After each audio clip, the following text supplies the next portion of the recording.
My sister said I owed her money because I didn't stop her teen pregnancy. Her custody hearing was enlightening. When my sister Kayla got pregnant at 17, I was 23 and working 2 jobs to pay for community college. She'd been sneaking out with her boyfriend Tony for months, despite my warnings that he was bad news. I'd tried talking to her about protection, about waiting, about Tony's 3 other girlfriends, but she'd scream that I wasn't her mother and couldn't tell her what to do. When she announced her pregnancy at dinner, our parents kicked her out and she moved in with Tony's family. I offered to help her look into adoption agencies or support programs, but she said she didn't need my fake concern. 6 months later, Tony left her for another girl, and his parents told Kayla to find somewhere else to live. She showed up at my apartment with a newborn named Destiny, saying as her older sister I was obligated to help. Not asking, telling. She said if I'd been a better role model and guided her properly, she never would have gotten pregnant, so this was partially my fault. She actually said I owed her for failing as a sister. I let her stay for what I thought would be a few days while she figured things out. Those days turned into months of hell. Kayla expected me to watch Destiny while she went out with friends because she said she was still young and deserved a life. She'd leave for entire weekends, turning off her phone while I had to call out of work to watch her baby. When I complained, she said I should have taught her about responsibility when she was younger, so this was my chance to make up for it. She'd spend the child support money from Tony on clothes for herself, then demand I buy formula and diapers because I had a job. When I said I couldn't afford it, she'd say I should have made sure she stayed in school so she could have a job too, but I'd failed her by not forcing her to make better choices. The mental gymnastics were insane. Everything was my fault for not preventing her pregnancy despite her fighting me every step of the way. My rent was late because I was buying baby supplies. I failed my semester because I missed classes watching Destiny. I lost one of my jobs because I kept calling out. Kayla said these were small sacrifices compared to what she'd given up, and I should be grateful she was letting me be part of Destiny's life. She actually said I was lucky she was giving me a chance to be a proper sister finally. The breaking point was when Kayla applied for government assistance and listed me as Destiny's primary caregiver without telling me. She'd been collecting benefits for months while I was actually raising her kid. She used my address, my income information, everything. When I confronted her, she said I was basically Destiny's mom anyway since I did everything, so it made sense for me to be legally responsible. She said this was my opportunity to have the child I'd probably never have on my own since I was too boring to keep a man. That's when I started keeping records. Every time Kayla left Destiny with me, I wrote down dates and times. Every receipt for baby supplies I bought, saved. Every text where she said she was going out and didn't know when she'd be back, screenshot. Every time she called me mom in front of Destiny because she couldn't be bothered to correct her, recorded. 6 months of detailed documentation of abandonment. Then Kayla made a mistake. She posted online about being a struggling single mom who got no help from anyone, trying to get sympathy and donations from strangers. She said her family had abandoned her and she was raising Destiny completely alone while working 3 jobs. People started sending her money through crowdfunding apps. She'd raised $2,000 on lies when I decided enough was enough. I filed for emergency custody of Destiny. The court date was set and Kayla laughed, saying no judge would give a baby to an aunt over her mother. She didn't take it seriously, didn't even get a lawyer, just showed up in clubbing clothes she'd worn the night before, still smelling like alcohol and smoke. I came with 6 months of evidence and my lawyer cousin Rita, who'd agreed to help after hearing how Kayla had been treating me. The judge asked Kayla basic questions about Destiny's routine. She didn't know what formula she used, what size diapers she wore, when her last doctor's appointment was. When asked about Destiny's favorite toy, Kayla guessed wrong. The judge asked where Destiny was during Kayla's 3 jobs she'd claimed online, and Kayla stammered that I watched her sometimes. That's when Rita presented the evidence. Requested Reads is on Spotify now. Check out link in the description or comments. Rita opened the binder with deliberate slowness, letting the pages fan out so everyone could see how thick it was. The judge leaned forward slightly as Rita started pulling out receipts, laying them across the table in neat rows. Each one showed my name, my card number, my purchases, formula, diapers, baby wipes, clothing in gradually increasing sizes as Destiny grew. Rita pointed to the dates, explaining how they matched up with text messages, where Kayla said she was going out and didn't know when she'd be back. The judge picked up one receipt dated from 3 months ago, a grocery store purchase at 2 in the morning because Destiny had run out of formula, and I'd had to leave my overnight shift to buy more. Rita showed the text from that same night where Kayla said she was at a club downtown and her phone was dying. Kayla's face went pale as Rita kept pulling out more evidence, stacking it higher. 6 months of documentation spread across the table like proof of a crime. The timestamps on the receipts matched the screenshots of Kayla's social media posts, showing her at parties, at bars, at concerts, always smiling and carefree while I was home changing diapers. Rita presented the calendar I'd kept. Every single day marked with either a K for when Kayla was actually home with Destiny, or an N for when I was the one doing everything. The pattern was obvious.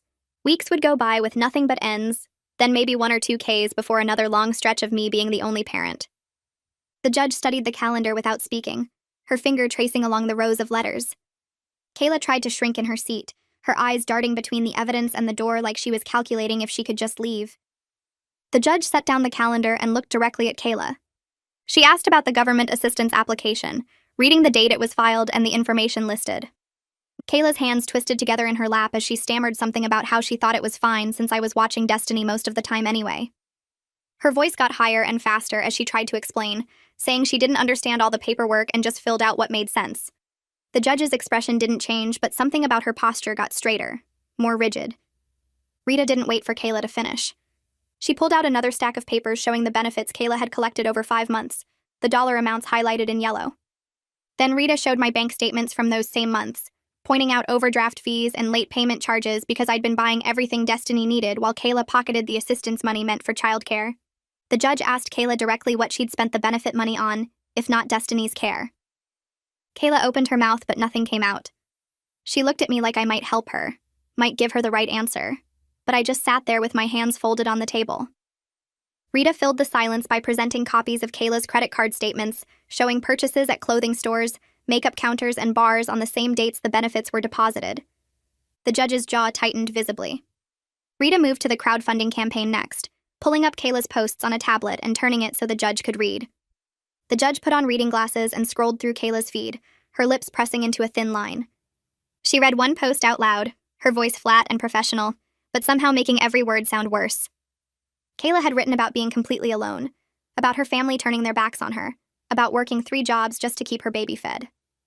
The judge looked up from the tablet and asked Kayla to name one of those 3 jobs. The courtroom went quiet. Kayla's mouth opened and closed like she was trying to form words but couldn't figure out which ones to use. She said something about babysitting sometimes and doing some online work, but couldn't provide any details when the judge pressed. Rita showed the judge the crowdfunding total, $2,000 raised on completely false claims. The judge asked if Kayla had reported that income, and Kayla's silence was answer enough. Rita presented screenshots of messages from people who donated, people saying they hoped things got better for her, people offering prayers and support to a single mom they thought was struggling alone. The judge's expression shifted from stern to something closer to disgusted. Kayla started crying, her shoulders shaking as tears ran down her face. She said she was desperate, that she didn't know what else to do, that everything had fallen apart, and she just needed help. Her voice broke on the last word, and for a second she almost sounded genuine. The judge waited for Kayla to finish crying before asking why she hadn't asked her family for help, instead of lying to strangers online. Kayla glanced at me and something flickered across her face that I'd never seen before, something that looked like actual shame instead of her usual defensiveness. She mumbled something about pride and not wanting to admit she'd failed. The judge asked if she understood that fraud was a crime, not just a mistake made out of desperation. Kayla nodded but kept her eyes down, her hands wiping at her wet cheeks. Rita remained perfectly still, letting the moment stretch out so the judge could see exactly who Kayla was under all the excuses. Haley Wagner stood up from her seat at the side table, carrying a folder that looked almost as thick as Rita's binder. She introduced herself to the judge as the guardian ad litem assigned to represent Destiny's interests in this case. The judge nodded for her to proceed. Haley opened her folder and began reading from her preliminary report, her voice steady and matter-of-fact.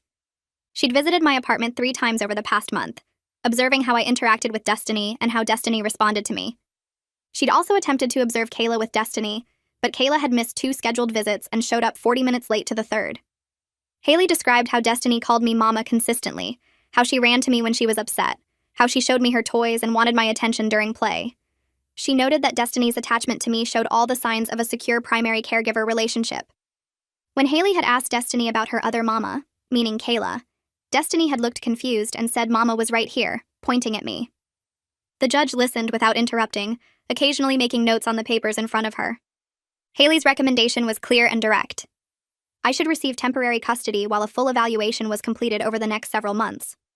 Kayla should have supervised visitation only until she demonstrated consistent ability to meet Destiny's basic needs.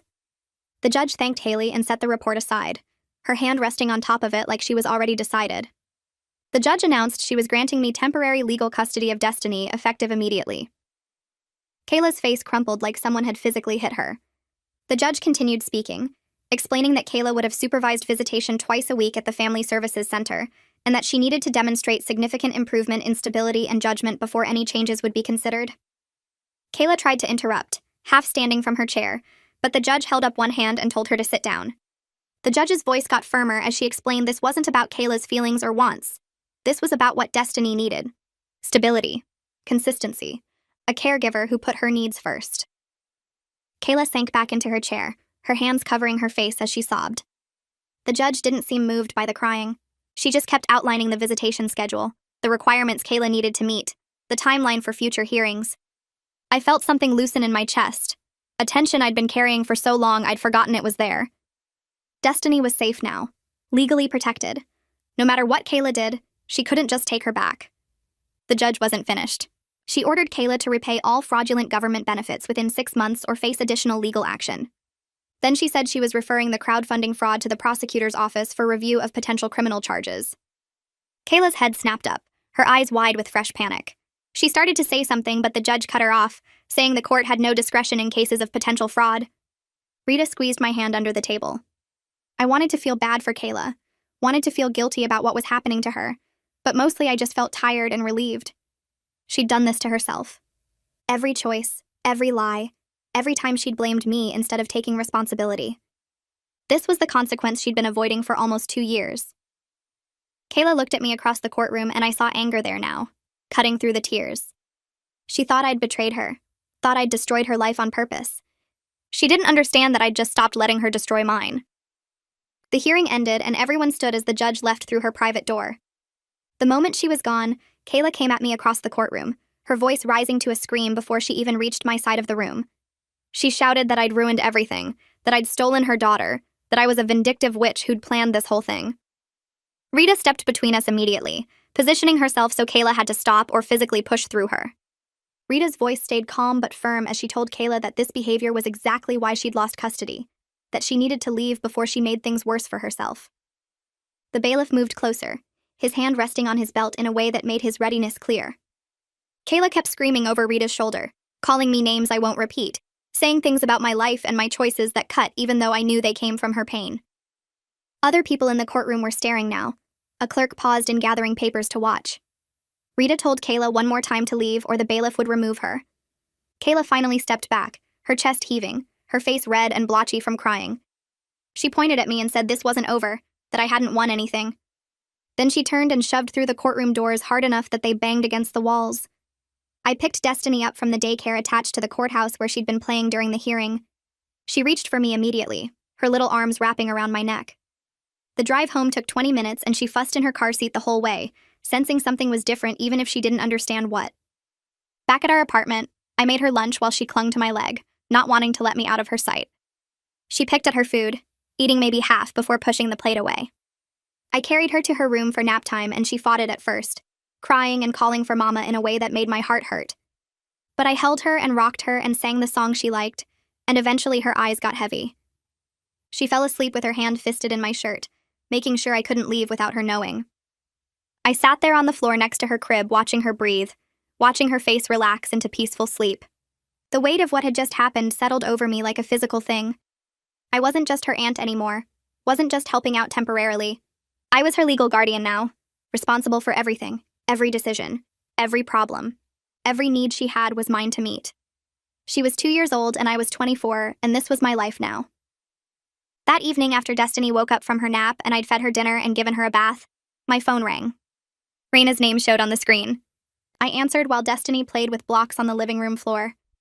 Raina said she'd heard about the hearing from my mother, said she was proud of me for standing up for Destiny when nobody else would.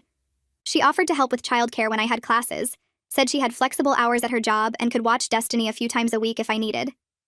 I thanked her, feeling tears prick at my eyes from the kindness after such a hard day. Then Raina said something that made me freeze. She admitted the family had known for months that Kayla was taking advantage of me. They'd all seen it happening, seen me struggling, seen Kayla partying while I raised her baby. But nobody wanted to get involved in the drama, didn't want to pick sides, didn't want to make things awkward at family gatherings. They'd just watched and stayed quiet while I drowned. Raina apologized, said she should have spoken up sooner, should have offered help before it got this bad. I told her it was okay, even though it wasn't really. even though knowing they'd all just watched hurt almost as much as everything Kayla had done. But I needed the help now more than I needed to hold a grudge. Destiny threw a block and laughed, oblivious to the adult conversation happening over her head. I told Raina I'd take her up on the childcare offer, and we made plans for her to come by next week.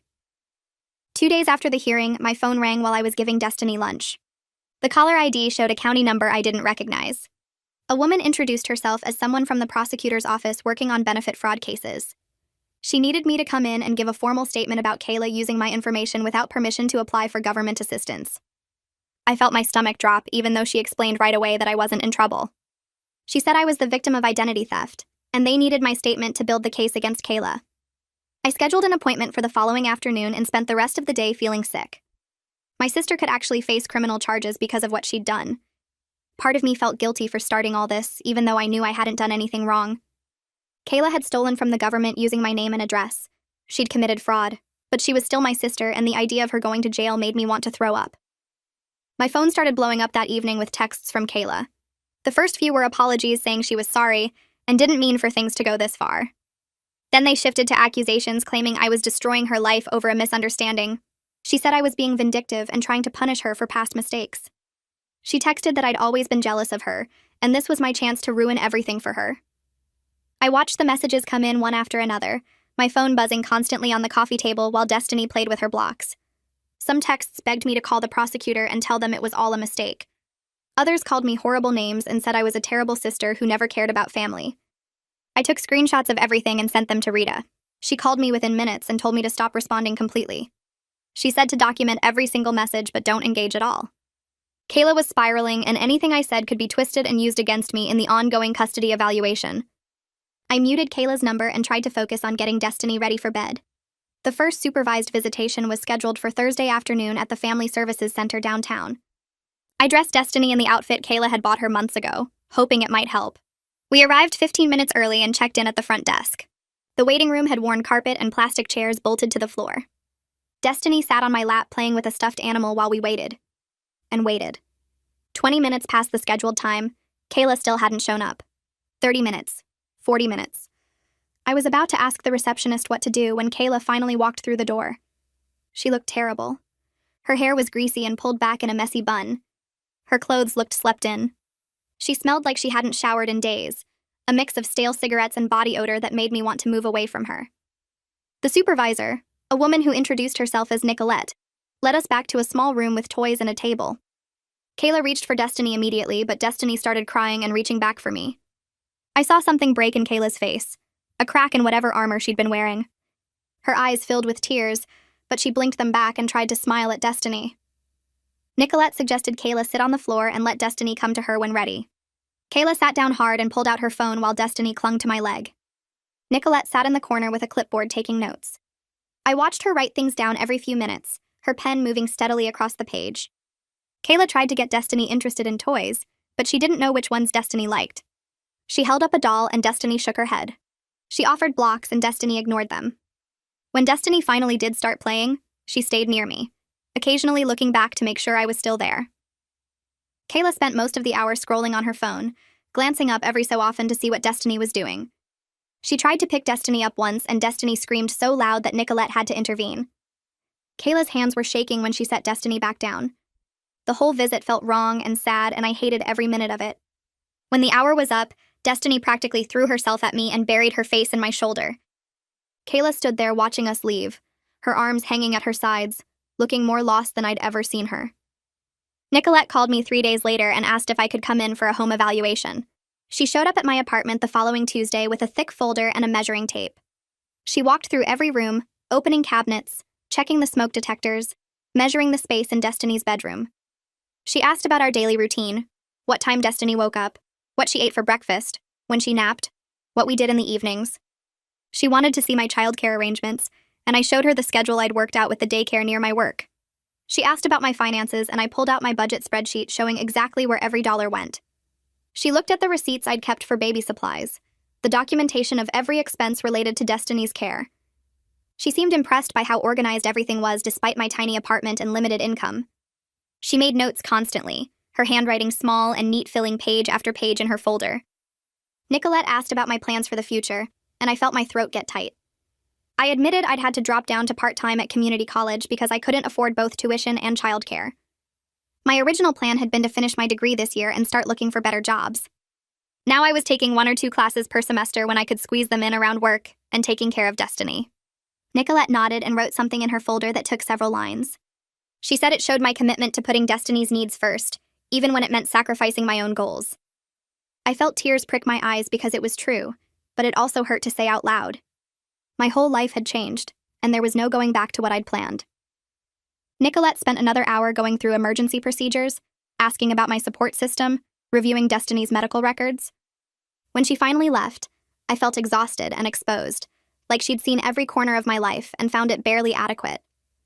Kayla started posting on social media again a few days later. I saw the first post when my friend sent me a screenshot asking if I was okay. Kayla had written a long story about how I'd manipulated the court system and stolen her baby through lies and fake evidence. She said I'd always been jealous of her and couldn't stand seeing her happy. She claimed I'd made up stories about her being a bad mother because I wanted Destiny for myself. The post had dozens of comments from people who didn't know the real story, all saying how terrible I was and how sorry they felt for Kayla. She posted again the next day with more accusations, each one more twisted than the last. She said I'd forged documents and paid people to lie in court. She said the judge was biased because Rita knew someone in the courthouse. She built this whole narrative where she was the innocent victim, and I was some kind of villain who'd orchestrated everything out of spite. I watched people believe her version of events and felt powerless to do anything about it. My mother called that weekend. I saw her name on my phone and almost didn't answer, but I picked up on the 4th ring. She said she'd seen Kayla's posts and wanted to know my side of the story. Then she asked if I really had to take things this far instead of working it out as a family. I felt anger rise up in my chest hot and fast. I reminded her that she'd kicked Kayla out when she got pregnant and had barely seen Destiny since she was born. I said she didn't get to question my choices when she'd made it clear she wanted nothing to do with the situation. She went quiet for a long moment. Then she changed the subject to ask how Destiny was doing, and if I needed anything. I told her we were fine and got off the phone as quickly as I could. My hands were shaking when I set my phone down. I was so tired of everyone having opinions about what I should do while offering no actual help. Rita called me that evening after seeing Kayla's posts. She told me to make all my social media accounts private immediately, and not to respond to any of Kayla's accusations online. She explained that anything I said publicly could be taken out of context and used against me in court. The best thing I could do was stay silent and let the evidence speak for itself. I followed her advice even though it killed me to watch people believe Kayla's lies. I wanted to defend myself, to tell everyone the truth about what had really happened. But I kept my mouth shut and made my accounts private, and watched my sister spin her story to anyone who would listen. It felt like losing even when I knew I was doing the right thing. The second supervised visit happened 2 weeks later. I brought Destiny to the Family Services Center expecting another awkward hour like the first time. But when we walked into the waiting room, Kayla was already there with a guy I'd never seen before. He had his arm around her shoulders and she was laughing at something he'd said. When she saw us, she jumped up and pulled the guy over. She introduced him as Lucas and told Destiny he was going to be her new daddy. Destiny hid behind my legs while Lucas tried to high-five her. The supervisor came out and immediately asked who Lucas was. Kayla said he was her boyfriend and she wanted him to meet Destiny during the visit. Nicolette's expression went hard and she separated them, explaining that only Kayla was approved for visitation. Kayla started arguing that Lucas was going to be part of Destiny's life, so he needed to be involved now. Nicolette repeated that the court order specified supervised visits for Kayla only, and if she couldn't follow that rule, the visit would be canceled. Lucas looked uncomfortable and said he'd wait in the car. Kayla shot me a look like this was somehow my fault, before following Nicolette back to the visitation room. I waited in the car while the visit finished, watching through the window as Kayla tried to get Destiny to play with blocks. Destiny kept looking toward the door where I'd left, and Kayla's frustration showed in how roughly she stacked the blocks.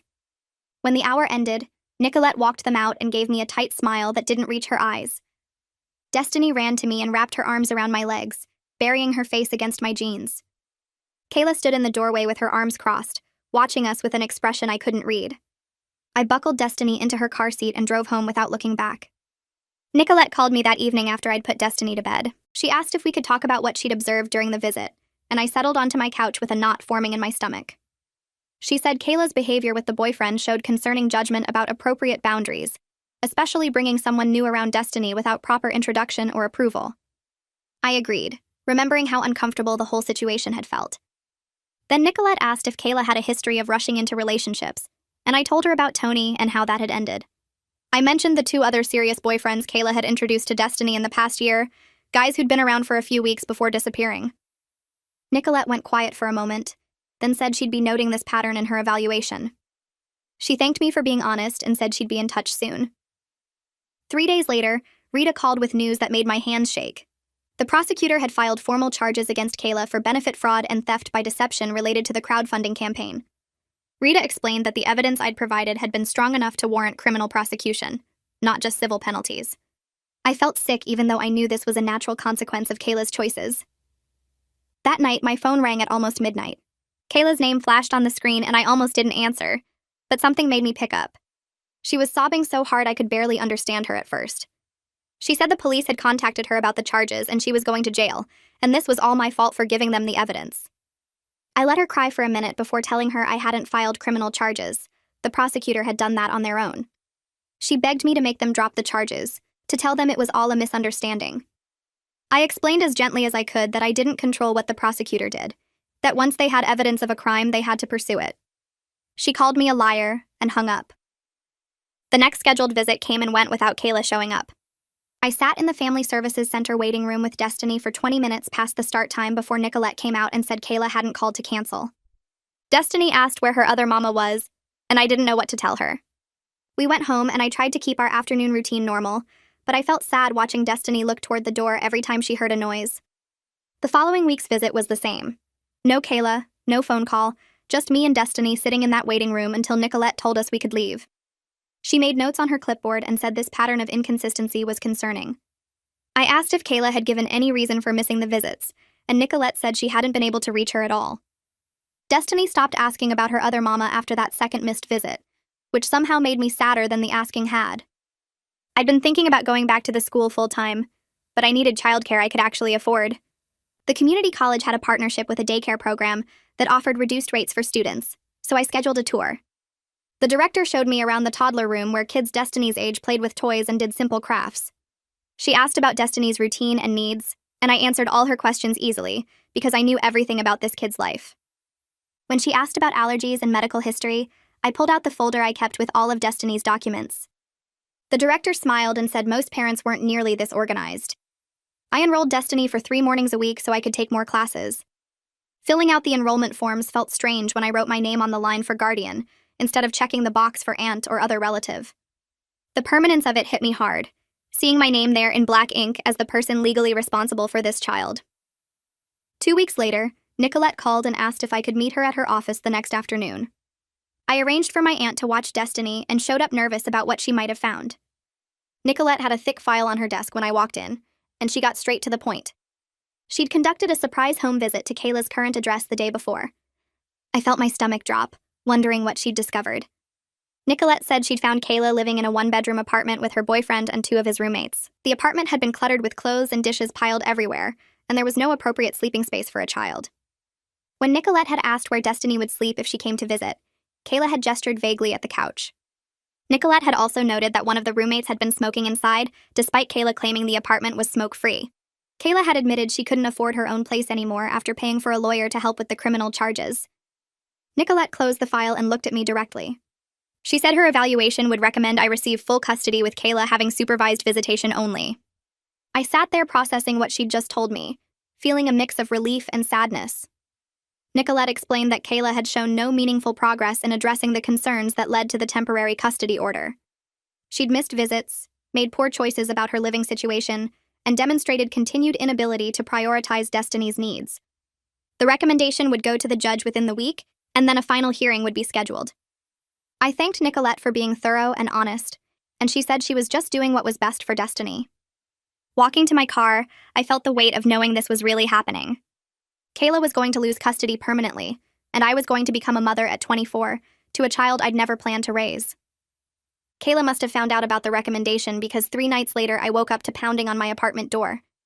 I checked my phone and saw it was 11 at night. Through the peephole, I could see Kayla with her face red and streaked with tears, demanding to see Destiny. I called Rita first, keeping her on the phone while I decided what to do. Rita told me not to open the door and to call the police immediately. I dialed while Kayla kept pounding and yelling that I'd stolen her daughter and ruined her life. The neighbor's lights started coming on. When I told the dispatcher my sister was violating a custody order by showing up at my home, she said officers were on their way. Kayla was still pounding when I heard sirens. I watched through the peephole as 2 officers talked to her and she pointed at my door while crying. They walked her to their car and I saw her get in the back seat. One officer came to my door and I opened it with Rita still on the phone. He said they were giving Kayla a warning about violating the custody order and that if she came back, they'd arrest her. After he left, I locked the door and checked on Destiny, who'd somehow slept through the whole thing. The next morning, I woke up to a long email from Kayla. The subject line said, "Please read this," and I almost deleted it. But something made me open it. She wrote that she knew she'd messed everything up and that showing up at my apartment was wrong. She said she'd been talking to her therapist about her patterns and was starting to understand how her choices had hurt Destiny. She wanted to enroll in parenting classes and commit to regular therapy to prove she could change. The email sounded different from her usual blame and excuses, more genuine and self-aware. She asked if I would support her getting more visitation if she showed consistent improvement over time. She said she understood why I had custody and that Destiny deserved stability, but she wanted to be a real mom eventually. I read the email 3 times, feeling torn between hope that she might actually be changing and doubt based on all the times she'd made promises before. I called Rita and read her the email over the phone. Rita listened without interrupting, then asked what I wanted to do. I admitted I had conflicting feelings about wanting to help my sister, while also protecting Destiny from more disappointment and instability. Rita reminded me that Kayla had made promises before and broken them, that words were easy, but actions were what mattered. She said my primary responsibility was to Destiny's well-being, not to Kayla's feelings or my own guilt about the situation. We talked for almost an hour about boundaries and realistic expectations. Rita helped me understand that supporting Kayla's growth didn't mean changing the custody arrangement until she'd proven real, sustained change over a long period of time. I felt clearer after we hung up, knowing what I needed to say. I wrote back to Kayla that afternoon while Destiny napped. I told her I was glad she was recognizing her patterns, and that I would support her getting help. I said therapy and parenting classes were good steps and I hoped she'd stick with them. But I also said the custody arrangement needed to stay as it was until she demonstrated real, sustained change over time, not just a few weeks of effort. I explained that Destiny needed stability and consistency, and that meant I had to be cautious about any changes to our routine. I hit send and felt good about setting that boundary clearly. Kayla's response came back within an hour. She said I was being controlling and punishing her for past mistakes instead of giving her credit for trying to change now. She accused me of wanting to keep Destiny from her permanently, and said I was using the custody order as a weapon. Reading her words, I felt the familiar frustration of dealing with someone who still didn't understand that consequences weren't punishment. She was still focused on what she wanted, rather than what Destiny needed, and that told me everything about whether she'd actually changed. I didn't respond right away because I wanted to see if she'd actually follow through. Over the next week, photos started showing up in my email. Kayla sitting in a classroom with other parents, workbooks open in front of her. Kayla in a waiting room with forms on a clipboard. Screenshots of appointment confirmations for therapy sessions. Each one came with a short message saying she was trying, that she wanted to prove herself. I saved them all in a folder but didn't change anything about the custody arrangement or my expectations. When she asked if I'd noticed her progress, I told her I had and that I was glad she was taking these steps. But that real change meant sticking with it for months, not weeks. She got frustrated fast, texting back that she was doing everything right and I still wouldn't give her credit. She'd expected me to immediately reward her for showing up to a few classes, like that erased everything she'd done before. My phone rang late on a Tuesday while I was making dinner with Destiny playing at my feet. Unknown number, but I answered anyway. Tony's voice came through, awkward and hesitant, asking how I was doing. We hadn't spoken since before I filed for custody, and hearing him now felt strange. He asked about the custody situation, whether things had been decided yet, whether he needed to get involved somehow. I told him the truth, that I had temporary custody and the final hearing was coming up, and that if he wanted visitation, he could pursue it through the proper legal channels. There was a long pause before he admitted he wasn't ready to be a real parent, that he was still figuring out his own life and didn't know how to take care of a kid. He just wanted to make sure Destiny was okay, that she was safe and being looked after properly. I assured him she was fine, that she was healthy and happy and had everything she needed. He thanked me and said he'd keep paying child support, but probably wouldn't push for visitation right now. The call ended and I felt a weird mix of relief and sadness, knowing Destiny's father was basically admitting he couldn't step up. Rita called me the following week with news about the fraud case. The prosecutor had offered Kayla a plea deal that would keep her out of jail if she agreed to repay all the fraudulent benefits she'd collected, complete 200 hours of community service, and stay on probation for 2 years. Rita explained this was actually generous considering the charges could have resulted in jail time, and that Kayla should take it. I asked what would happen if she didn't, and Rita said they'd go to trial and she'd probably lose given the evidence. A few days later, Rita confirmed Kayla had accepted the deal. She'd signed the papers and agreed to the repayment schedule, though Rita mentioned Kayla had complained the whole time about how unfair it was.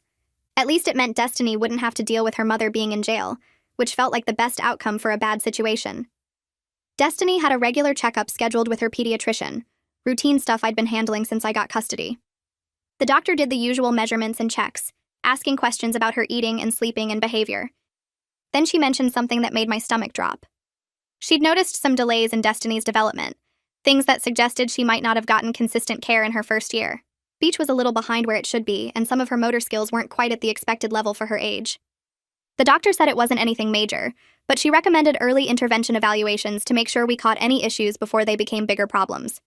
I scheduled the appointments right there in the office, but the whole drive home I felt guilty. If I'd gotten custody sooner, if I'd pushed harder earlier, maybe Destiny wouldn't be dealing with these delays now.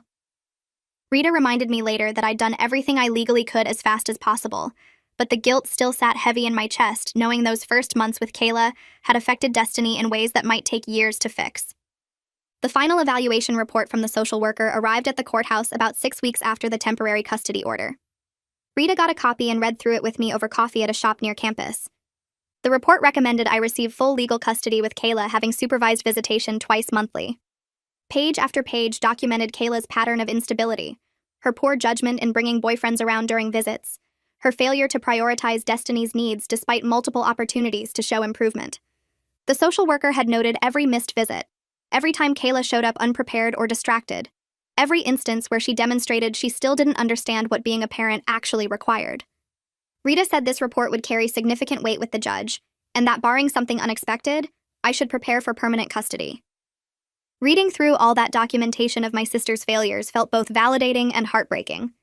My parents showed up at my apartment on a Saturday afternoon without calling first. I opened the door to find both of them standing there looking uncomfortable, my mother holding a stuffed animal for Destiny. They asked if they could come in and talk, and I let them inside even though part of me wanted to slam the door. Destiny ran to show them her toys, not really remembering them but excited about visitors anyway. We sat in my tiny living room and my mother started crying before anyone said anything. She apologized for not supporting me sooner, for staying out of everything and leaving me to handle it alone. She admitted she'd been ashamed of how the family situation looked to outsiders, how it was easier to pretend nothing was happening than to get involved in the mess. She said watching me step up for Destiny while she did nothing made her realize she'd failed both her daughters in different ways. My father sat quietly for most of it, but eventually he spoke up too. He acknowledged that kicking Kayla out when she got pregnant probably made everything worse instead of teaching her responsibility like they'd hoped. He said watching me raise Destiny while working and going to the school showed him what real responsibility looked like, that I'd stepped up in ways they should have. They offered to help financially with Destiny's care going forward, to contribute to daycare or medical bills or whatever I needed. My father said they'd testify at the final hearing if it would help my case, that they'd tell the judge Kayla wasn't capable of providing stable care. I didn't know what to say at first.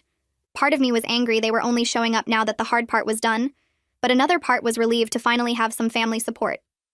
I told them I'd think about the financial help and let Rita know about their offer to testify.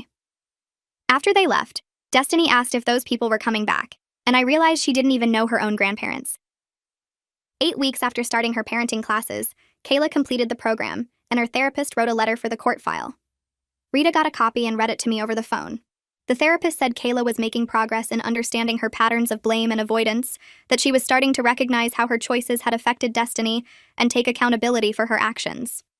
The letter was positive overall, acknowledging the work Kayla had put in and the insights she'd gained through therapy. Rita was quiet for a moment after reading it, then said it was good that Kayla was working on herself, but that 8 weeks of classes and therapy didn't outweigh 18 months of documented neglect and abandonment. The letter would go in the file and the judge would consider it, but it wouldn't change the overwhelming evidence showing Kayla's pattern of instability and poor judgment. I felt conflicted reading about my sister's progress, wanting to believe she was really changing while knowing that wanting something didn't make it true. The conflicted feeling stuck with me for days. I kept thinking about how Kayla had actually shown up to classes, actually gone to therapy, actually tried to do something right for once. Part of me wanted to give her credit for that, to acknowledge the effort even if it didn't change the custody situation. But every time I started feeling like maybe I was being too hard on her, I'd remember something. The nights she'd disappeared without warning. The times Destiny had cried for hours while I tried to figure out how to soothe her because Kayla hadn't bothered teaching me her routines. The rent money I'd spent on diapers and formula. The semester I'd failed. Rita must have sensed my doubt because she called one evening and asked how I was doing with everything. I admitted I felt like the bad guy for not giving Kayla more credit for her recent efforts.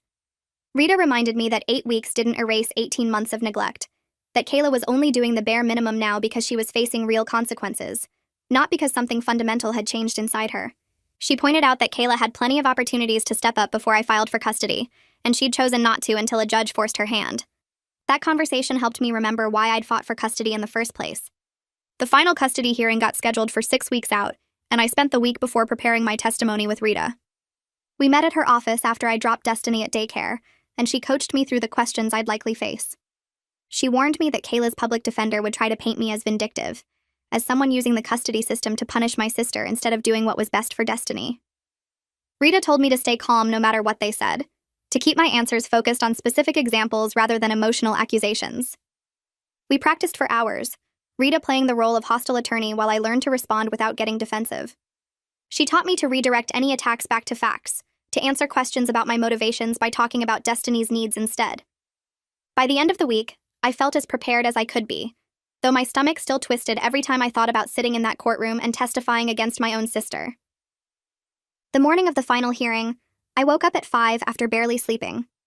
I'd laid out my clothes the night before, a simple blue dress that Rita said looked professional without trying too hard. I fed Destiny her breakfast and dropped her at daycare early, hugging her tight before I left. The director told me not to worry, that they'd take good care of her no matter how long the hearing took. I met Rita outside the courthouse at 8:30, and we went through everything one more time while sitting on a bench in the hallway. She reminded me to breathe, to pause before answering questions, to look at the judge instead of Kayla when I spoke. My hands wouldn't stop shaking.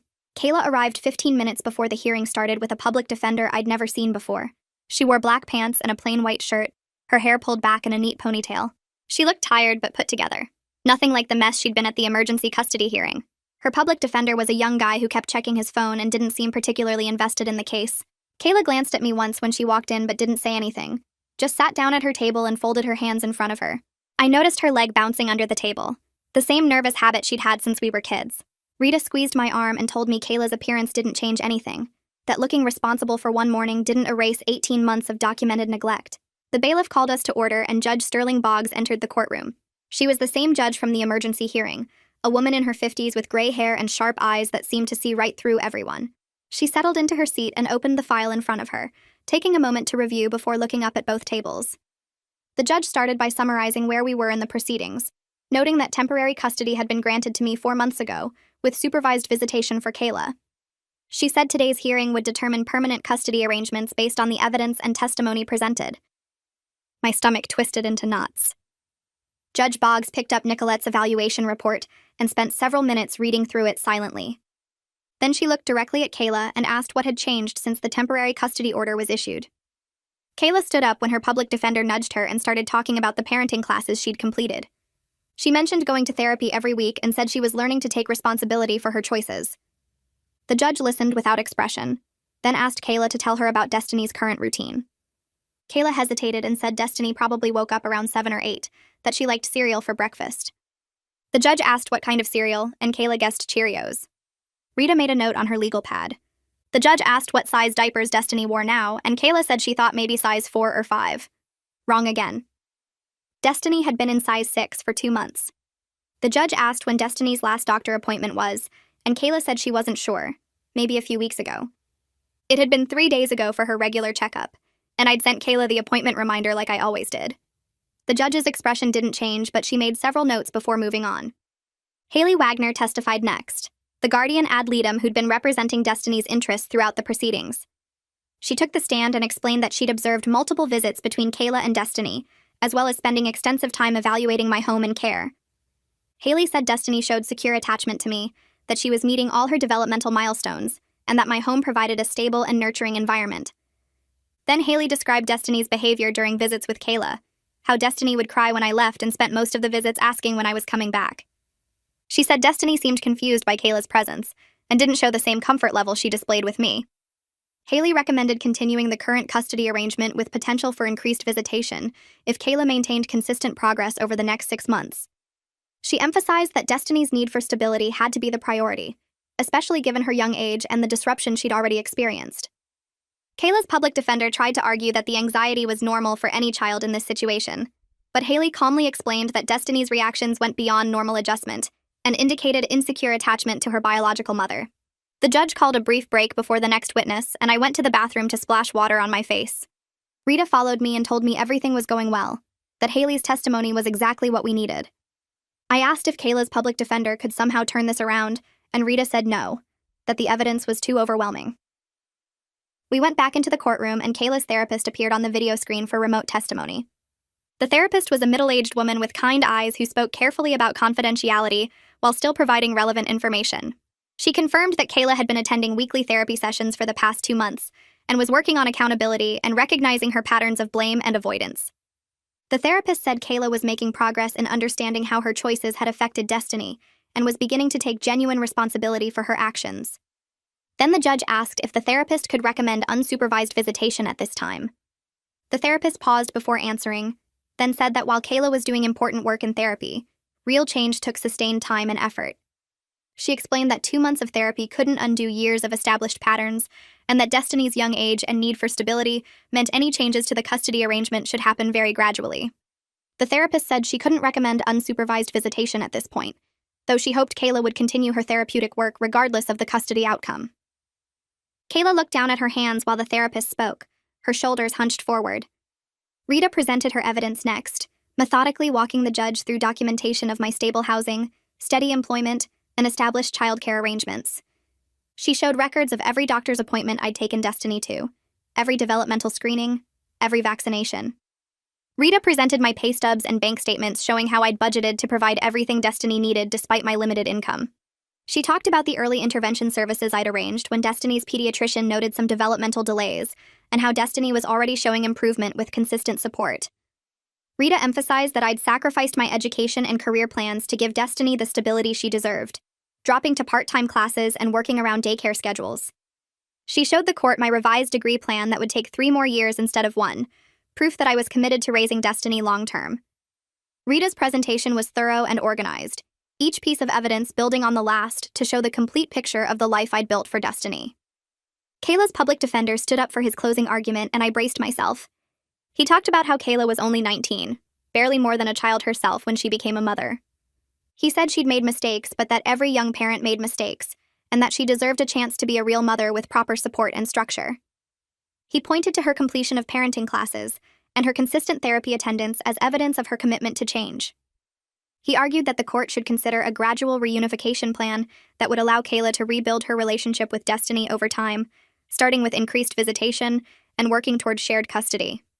He said taking away a mother's child permanently was a drastic step that should only happen in cases of severe abuse or neglect, and that Kayla's situation was more about being young and overwhelmed than being unfit. The public defender spoke passionately, but I could tell he was working with limited information, that he didn't really know Kayla or understand the full scope of what had happened. Rita was already preparing her response. The judge called me to testify, and I walked to the witness stand on shaky legs. Rita started with basic questions about when Kayla moved in with me and how the living situation evolved. I described the first few weeks when I thought Kayla just needed temporary help, then how it became clear she had no intention of actually parenting Destiny. I walked through my documentation, explaining how I'd started keeping records after Kayla listed me as Destiny's primary caregiver without permission. Rita asked me to describe a typical week during the time Kayla lived with me, and I detailed the nights Kayla would disappear, the mornings I'd wake up to find Destiny alone in her crib crying while Kayla was passed out or not home at all. I talked about missing work and failing my classes because I was the only one caring for Destiny. Rita asked about the financial impact, and I explained how I'd gone into debt buying formula and diapers while Kayla spent her child support money on herself. I kept my voice steady and stuck to facts like Rita had coached me, avoiding emotional accusations even though my throat was tight with anger. Then Rita asked the hardest question, whether I'd ever wanted to be Destiny's mother. I paused before answering honestly, saying no, I'd never planned to have a child this young, and I'd never wanted to take Kayla's place. But I said Destiny deserved consistency and security more than Kayla deserved second chances, and that I'd stepped up because someone had to. I admitted I loved Destiny completely now, But that didn't erase the sacrifices I'd made, or the childhood Destiny had lost waiting for her mother to grow up. Kayla was crying at her table, but I kept looking at the judge like Rita told me to. Kayla's public defender cross-examined me briefly, asking if I'd ever tried to help Kayla instead of just documenting her failures. I explained that I'd offered help repeatedly, that I'd given Kayla a place to live and watch Destiny while she was supposed to be looking for work or going to appointments. He asked if I thought Kayla loved Destiny, and I said yes. I believed she loved her, but love wasn't enough when a child needed consistent care and stability. He tried a few more questions but couldn't shake my testimony because everything I'd said was documented and true. I stepped down and returned to my seat next to Rita, my hands still trembling. Then Kayla took the stand and surprised me. Instead of launching into her usual blame game, she admitted she hadn't been ready to be a mother. She said she'd made terrible choices and put her own wants ahead of Destiny's needs. Kayla talked about being 17 and scared when she got pregnant, about how Tony leaving had broken something in her. She cried while saying she loved Destiny but understood why I'd had to step in, that Destiny deserved better than what she'd been providing. Kayla said she was working on herself in therapy and taking the parenting classes seriously because she hoped to be a real mom someday, even if that meant starting with supervised visits and earning back trust slowly. She looked at me when she said she was sorry for everything she'd put me through, for blaming me for her own mistakes. Her public defender asked if she wanted to be part of Destiny's life, and Kayla said yes, but that she knew it had to be on terms that were best for Destiny, not what was easiest for her. I didn't know what to do with this version of my sister, this person who was finally taking responsibility. Part of me wanted to believe she'd really changed. Most of me remembered all the other times she'd said the right things before going right back to her old patterns. Judge Boggs called a recess to review all the evidence and testimony. Rita and I went out to the hallway and I sat on the bench trying not to throw up from anxiety. Everything felt unreal, like I was watching this happen to someone else. Rita kept reassuring me that the evidence was overwhelming, that the judge had seen everything she needed to see. Then Raina showed up with coffee from the shop down the street, sitting next to me and putting her arm around my shoulders. She reminded me that whatever happened, I'd done everything right for Destiny. She said I'd fought for my niece when everyone else had walked away, and that took courage. We sat there for 20 minutes while the judge reviewed the case, and I watched other families moving through the courthouse with their own dramas and crises. Everyone here had a story. Everyone was fighting for something. The bailiff called us back and we returned to the courtroom. Judge Boggs looked at both tables before speaking, her expression serious. She said she'd reviewed all the evidence, testimony, and evaluation reports carefully. The judge noted that Kayla had made some recent efforts toward improvement, but that 2 months of classes and therapy couldn't outweigh 18 months of documented neglect and abandonment. She talked about Destiny's need for stability and consistent care, especially given her young age and developmental needs. Then Judge Boggs delivered her ruling, granting me full legal and physical custody of Destiny. She said Kayla would have supervised visitation twice monthly at the Family Services Center, with the possibility of increased visitation if she maintained consistent progress over the next 6 months. The judge emphasized that this arrangement prioritized Destiny's well-being, while still allowing Kayla to maintain a relationship with her daughter if she continued working on herself. Kayla was crying but nodding, not arguing or making a scene. I felt Rita squeeze my hand and heard Raina let out a breath beside me. The judge added conditions to Kayla's visitation, requiring her to continue therapy and complete follow-up parenting education. She said the case would be reviewed in 6 months to assess whether any modifications were appropriate. Then it was over. I had full custody of Destiny. The judge continued, saying Kayla needed to finish her probation requirements and keep going to therapy. She had to show up for every visit with Destiny for 6 months straight and prove her life was stable before she could ask for more time. Kayla nodded while tears ran down her face. She didn't look mad at me like usual. She just looked sad and beat down, like she finally understood what she'd lost. Rita packed up her papers and I sat there feeling weird. I'd won, but it didn't feel like winning. The bailiff said we could leave and everyone started moving toward the doors. I picked up my bag and walked out into the hallway where the fluorescent lights were too bright. My Aunt Raina hugged me and said she was proud. Rita squeezed my shoulder and said she'd call me later about the paperwork. Then Kayla came up to me. Her mascara was smudged and she looked smaller somehow, like the fight had gone out of her. She said she was sorry for everything she'd put me through. She said Destiny was lucky to have me. Her voice cracked when she asked if we could still be sisters even though she'd lost custody. I told her I hoped so, but that rebuilding trust takes time. She nodded and wiped her eyes and walked away with her public defender. I picked up Destiny from the daycare center where she'd been during the hearing. She ran to me yelling "Mama" and wrapped her arms around my legs. I buckled her into her car seat and drove us home through afternoon traffic. When we got to my apartment, I carried her inside and set her down. She went straight to her toy box like always. I stood in the kitchen looking at her playing on the living room floor. The permanence of everything hit me hard right then. I was her legal mother now, not just her temporary guardian. I was 24 years old, single, working part-time at a grocery store, and now I was solely responsible for raising a toddler. I loved her more than anything, but I'd never planned to be a parent at this age. 3 days later, Rita came over with a stack of forms. She helped me file for child support from Tony since I was now Destiny's legal guardian. We also went through the application for benefits I was actually entitled to now. The financial support would help with rent and groceries and daycare costs. But money didn't change the fact that my whole life had gone in a completely different direction than what I'd imagined when I was 18 and planning my future. The next week, I met with my academic advisor at community college. Her office was small with motivational posters on the walls. I explained my situation and she pulled up my transcript on her computer. We worked out a plan for me to take online classes at night after Destiny went to bed. Instead of graduating in 1 more year like I'd planned, it would take 3 years. It felt like both a loss and something I could actually do. She printed out the new course schedule and wished me luck. 2 weeks after the custody ruling, Kayla had her first supervised visit at the Family Services Center. I brought Destiny at exactly 2 o'clock like the schedule said. The supervisor was a woman named Miss Chen, who had a clipboard and a kind smile. Kayla was already there waiting in the visitation room. She got down on the floor with Destiny right away and started playing with the blocks. She read her books and did puzzles with her instead of being on her phone. For the whole hour, she actually paid attention and acted like a mom. When I picked Destiny up, Miss Chen said the visit went well and noted the improvement in her report. I felt cautiously hopeful that maybe Kayla was starting to understand what being a parent actually meant. My parents started coming over more after that. My mom would bring groceries and my dad would fix things around my apartment that were broken. They'd play with Destiny and watch her so I could do homework or run errands. One evening, my mom was washing dishes in my kitchen, and she said she saw a lot of herself in Kayla's immaturity.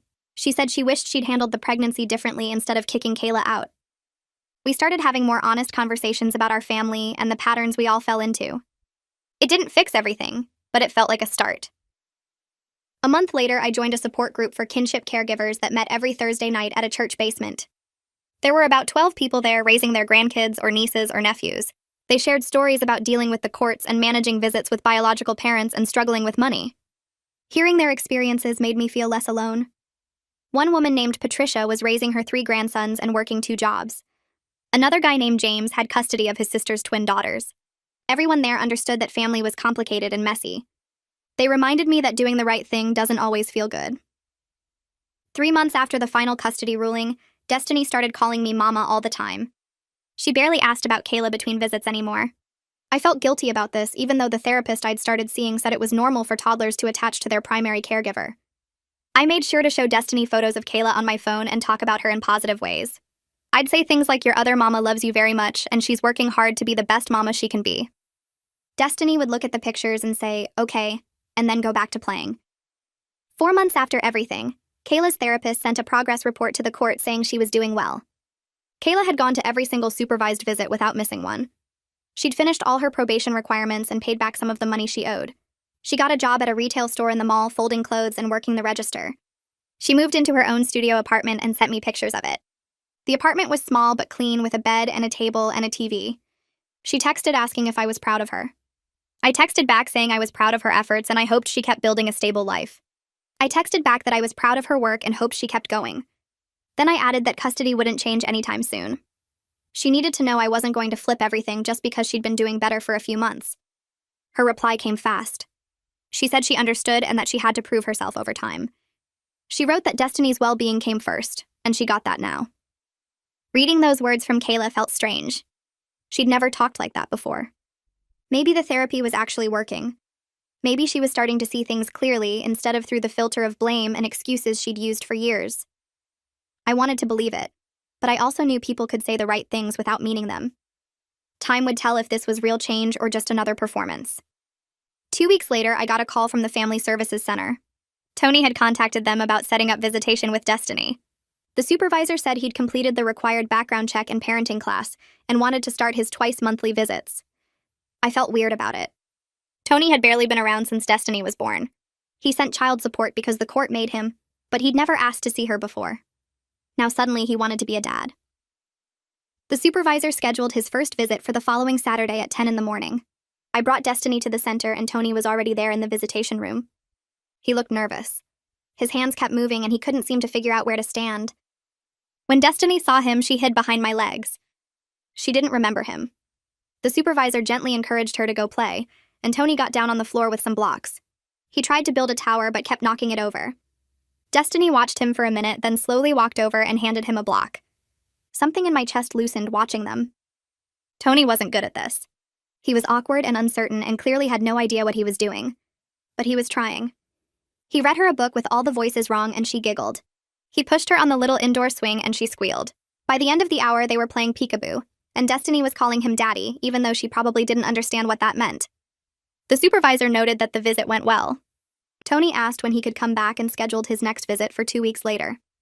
Driving home with Destiny asleep in her car seat, I thought about how messy this whole situation was. Kayla was trying to get her life together. Tony was finally stepping up. My parents were involved again.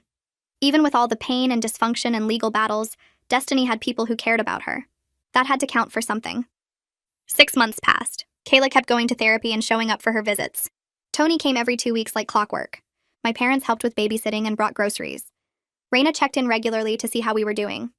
Slowly, something that almost felt like normal started to form. Then Destiny's 3rd birthday came. I spent a week planning a small party at my apartment. I bought decorations and ordered a cake with a unicorn on it because Destiny was obsessed with unicorns lately. I invited Kayla and Tony and my parents and Raina. Part of me expected someone to cancel or start drama or ruin everything like usual. But the day came and everyone showed up.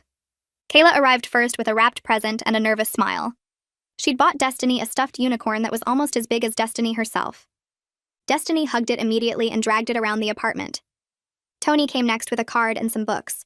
My parents brought more food than we could possibly eat. Raina set up the decorations while I finished getting everything ready. For a few hours, we almost felt like a normal family. Kayla helped serve cake without complaining. Tony played with Destiny and the other kids from the building I'd invited. My parents took pictures and laughed at Destiny's excitement over every present. Nobody fought. Nobody brought up the custody battle or the court or any of the painful history between us. We just celebrated a little girl turning 3. When it was time for cake, everyone gathered around. Destiny stood on a chair so she could reach the candles. Her face was already smeared with frosting from sneaking tastes earlier. I lit the 3 candles and we all sang happy birthday.